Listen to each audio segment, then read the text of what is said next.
కర్ణాటకను IT rides కుదిపేస్తున్నాయి. JDS Congress నేతల ఇళ్లలో సోదాలు చేయడం కలకలం రేపుతోంది. ఐటీ దాడుల్ని వ్యతిరేకిస్తూ కాంగ్రెస్ జేడీఎస్ నాయకులు ఆందోళన చేశారు. ఐటీ శాఖ మోడీ అమిత్ షా డైరెక్షన్లో పనిచేస్తోందని సీఎం కుమారస్వామి ఆరోపించారు. ఎన్నికలకు ముందు తమకు బీజేపీ భారీగా డబ్బులు ఆఫర్ చేసిందన్న దేవేగౌడ వ్యాఖ్యలు సంచలనంగా మారాయి.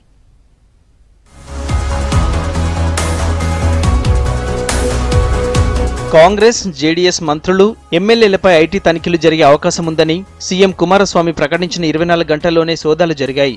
బెంగళూరుతో పాటు హసన్, మాండ్యా, మైసూరు, శివమొగ్గ ప్రాంతాల్లో అధికారులు సోదాలు చేశారు. మాండ్యాలో కర్ణాటక చిన్న నీటిపారుదల శాఖ మంత్రి పుట్టరాజు నివాసంతో పాటు వేర్వేరు ప్రాంతాల్లోని ఆయన బంధువుల ఇళ్లలోనూ ఐటీ అధికారులు తనిఖీలు చేశారు. కర్ణాటక ఇరిగేషన్, పబ్లిక్ వర్క్స్ డిపార్ట్మెంట్లకు చెందిన 7 ఆఫీసర్లు, 17 మంది కాంట్రాక్టర్ల నివాసాలతో పాటు శివమొగ్గలోని ఓ కార్ల షోరూంలో అధికారులు సోదాలు చేశారు.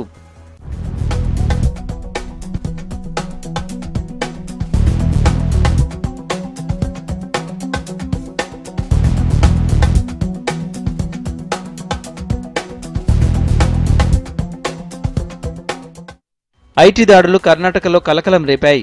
మంత్రి పుట్టరాజు ఇంట్లో ఐటీ దాడులకు వ్యతిరేకంగా ఇన్కమ్ ట్యాక్స్ ఆఫీస్ ఎదుట జేడీఎస్ కాంగ్రెస్ నాయకులు ధర్నాకు దిగారు. సీఎం కుమారస్వామి, డిప్యూటీ సీఎం పరమేశ్వర, మంత్రి డీకే శివకుమార్, మాజీ సీఎం సిద్ధరామయ్యతో పాటు కాంగ్రెస్, జేడీఎస్ సీనియర్ నాయకులు ఆందోళనలో పాల్గొన్నారు.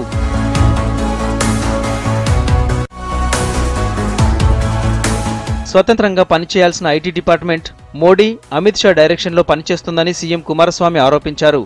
బీజేపీ నియంత పాలన కొనసాగిస్తోందని విమర్శించారు. కేంద్ర సంస్థలను దుర్వినియోగం చేయాలని ప్రయత్నిస్తే మమతా బెనర్జీల ధర్నాకు దిగాల్సి వస్తుందని కుమారస్వామి హెచ్చరించారు. ఓటమి భయంతోనే బీజేపీ ఐటీ దాడులు చేయిస్తుందని సిద్ధరామయ్య ఆరోపించారు. ಕೇಂದ್ರ ಸರ್ಕಾರದ ಅಧೀನದಲ್ಲಿ ಬರ್ತಕ್ಕಂಥ ಹಲವಾರು ದೇಶದ ಕಾನ್ಸ್ಟಿಟ್ಯೂಷನಲ್ ಇನ್ಸ್ಟಿಟ್ಯೂಷನ್ಗಳೇನಿದ್ದಾವೆ ಅದನ್ನ ದುರ್ಬಳಕೆ ಮಾಡ್ಕೊಳ್ತಕ್ಕಂಥದ್ರಲ್ಲಿ ನರೇಂದ್ರ ಮೋದಿ ಅವರ ನಡವಳಿಕೆಗಳೇನಿದೆ ಬುಡುಮೇಲು ಮಾಡ್ತಕ್ಕಂಥ ನಿಟ್ಟಿನಲ್ಲಿ ಅವರೇನು ಹೊರಟಿದ್ದಾರೆ. ಕೆಲವು ಪಕ್ಷಗಳ ಅಭಿಮಾನಿಗಳು ಕೆಲವು ರಾಜಕೀಯ ಮುಖಂಡರ ಮೇಲೆ ದಬ್ಬಾಳಿಕೆಯನ್ನು ನಡೆಸತಕ್ಕಂಥ ಮುಖಾಂತರ ಈ ಐಟಿ ದಾಳಿಯ ಒಂದು ಪ್ರಕರಣಗಳಿಂದ ಭಯಭೀತರನ್ನಾಗಿ ಮಾಡ್ತಕ್ಕಂಥದ್ದಕ್ಕೆ ಇವರು ಹೊರಟಿರ್ತಕ್ಕಂಥದ್ದು ಅನ್ನೋದನ್ನ ಹೇಳಕ್ಕೆ ಬಯಸ್ತಾ ಇದ್ದೇನೆ. ನರೇಂದ್ರ ಮೋದಿ ಅವರಿಗೆ ಪ್ರಜಾಪ್ರಭುತ್ವದಲ್ಲಿ ಸಂವಿಧಾನದಲ್ಲಿ ನಂಬಿಕೆ ಇಲ್ಲ.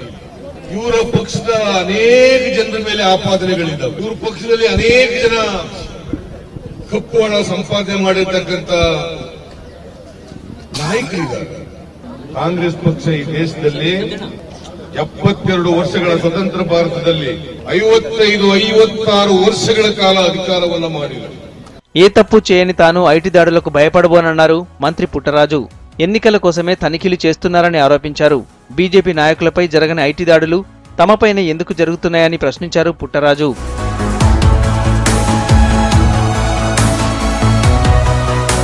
బీజేపీపై తీవ్రమైన ఆరోపణలు చేశారు మాజీ ప్రధాని దేవేగౌడ.